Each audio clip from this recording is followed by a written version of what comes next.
يعني تحرش. تحرش يعني اي لفظ او لمسه غير مستحبه.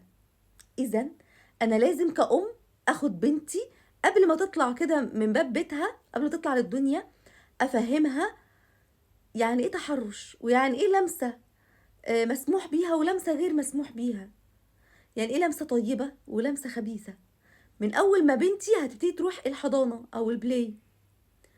ليه؟ علشان هم مش صغيرين. الطفل بيولد بحاجه اسمها ذكاء فطري.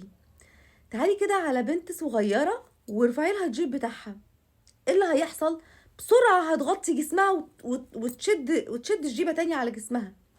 ايه اللي خلاها تفهم ان ده حاجه غلط، او ان ما ينفعش الجيبه تترفع؟ ذكاء فطري ربنا سبحانه وتعالى خلقها فيه. فما تقوليش بنت لسه صغيره ومش هتفهم. بنتك طلعت من باب بيتها او بيجوا يزوروكوا قرايبهم